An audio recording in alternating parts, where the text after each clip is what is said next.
Hello students, कैसे हो आप सब? So in economics today we are going to start our new chapter, chapter 3rd, poverty as a challenge. आपने अभी तक चैप्टर 1, 2 पढ़ लिया है। अब मैंने आपको सारे एक्सरसाइज करा दिए हैं, टेस्ट भी हो चुके हैं। अब हम लोग थर्ड चैप्टर की तरफ बढ़ते हैं, ठीक है।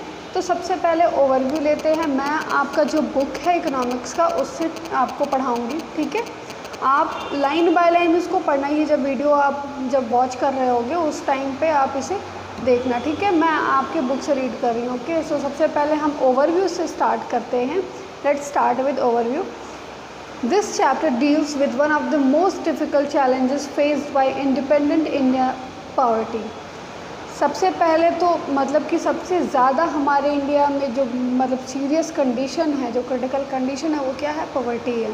After discussing this multidimensional problem through examples, the chapter discusses the way poverty is seen in social sciences.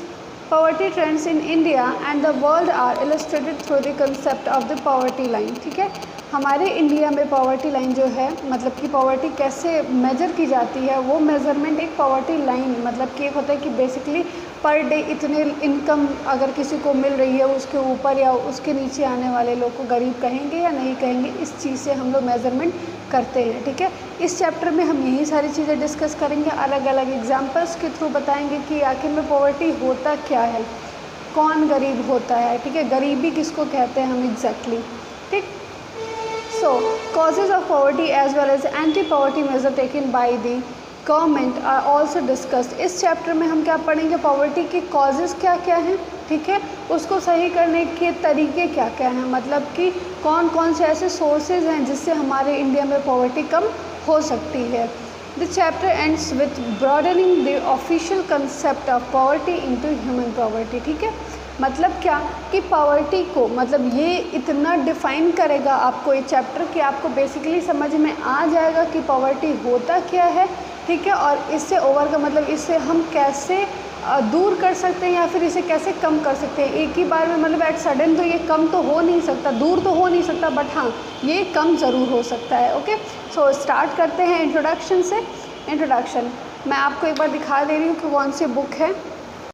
ये जो आपकी बुक है इकोनॉमिक्स की, इसी से मैं पढ़ा रही हूँ। इसी का चैप्टर 3rd है, पॉवर्टी एज अ चैलेंज, ठीक है। मैं आपको लाइन बाय लाइन सब चीज़ें एक्सप्लेन करूँगी, आप उसे ध्यान से देखना। देखो, रेगुलर हम कई लोगों से ऐसे मिलते हैं जिन्हें देखते हैं, जिनको देख के लगता है कि हमें ये लगता है कि हाँ ये गरीब हैं, ठीक है। जैसे क्या, देखो, in our daily life we come across many people who we think are poor. They could be landless laborers in village or people living in crowded झग्गीज़ in cities, ठीक है। वो कोई भी हो सकता है, वो जिसके पास ज़मीन नहीं है, जो लेबर कर रहे हैं, जो मेहनत कर रहे हैं किसी और के घर पे रह के कुछ कर रहे, गाँव में जिनके पास कोई ज़मीन नहीं, ज़मींदार के वहाँ रह के काम कर रहे हैं, ठीक है। ये सारे लोग को अगर हम देखें तो कहें कि हाँ ये गरीब हैं।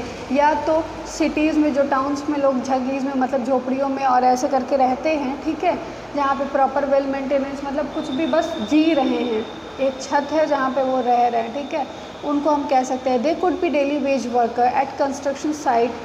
वो ये भी हो सकता है किसी कंस्ट्रक्शन साइट पे कोई चीज़ें बन रही हैं, वहाँ पे डेली वेज वाले वर्कर होते हैं ना कि रोज़ रोज़ उनको पेमेंट करो, ठीक है, और वो पेमेंट लेके मतलब दिन भर काम करके और फिर से शाम को पैसे लेके वो घर जाए, हम उनको गरीब कह सकते हैं।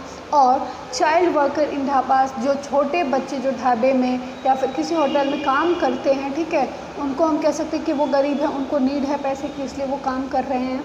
या they could also be beggars with children in tatters, ठीक है, या तो वो भी हो सकता है कि वो सारे बच्चे जो भीख मांगते हैं, ठीक है, फटे कपड़े रहते हैं, कपड़े भी सही से नहीं रहते उनके शरीर पे, इन सारे लोगों को भी अगर हम देखें तो हम क्या कह सकते हैं कि हाँ ये गरीब होगा, ठीक है।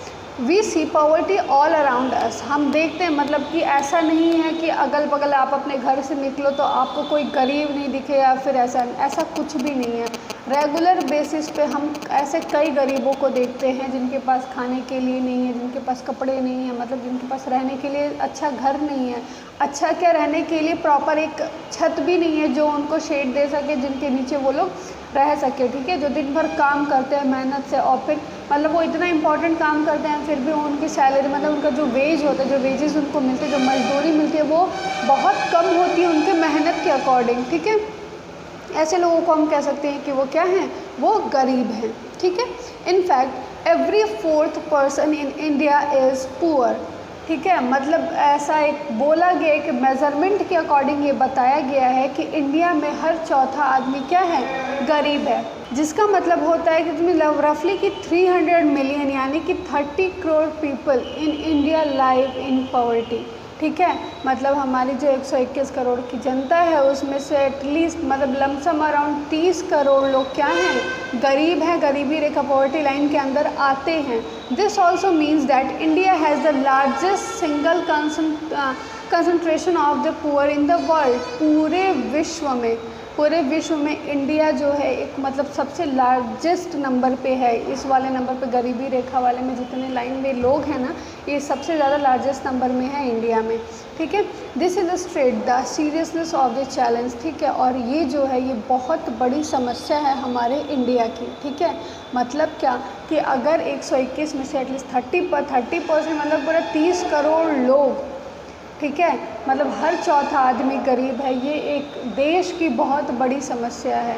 क्यों? क्योंकि इसका डायरेक्ट इफ़ेक्ट हमारे नेशनल पे, हमारे जीडीपी ग्रोथ पे, हमारे नेशनल ग्रोथ पे इफ़ेक्ट करता है। ठीक है, तो ये बहुत सीरियस चैलेंज है। इसी के लिए हमारे जो भी प्रधानमंत्री हैं या फिर जो भी इतनी स्कीम्स निकाली जाती हैं वो आप देखते होंगे कि मैक्सिमम किसके लिए होती हैं, बिलो पॉवर्टी लाइन के, जो गरीबी रेखा के नीचे होते हैं उनके लिए ये सारी सर्विसेज दी जाती हैं ताकि एटलीस्ट उनको खाने पीने रहने का ढंग से सारा सामान प्रोवाइड किया जाए, मिले उनको। ठीक है, ताकि वो जी सके। अब क्या उसके बाद से वो उसके ऊपर भी हट के कुछ सोचे, मतलब इतना करे कि देश के कंस्ट्रक्शन में बनाने में या फिर कोई भी इंडस्ट्रियल हेल्प, वो चीज़ उनसे प्रोडक्टिविटी निकाली जाए, वो चीज़ कोई प्रोड्यूस करे, उनका जो लेबर है, उनकी जो पावर है, जो शक्ति है उनकी उसको पॉजिटिव वे में यूज़ किया जाए।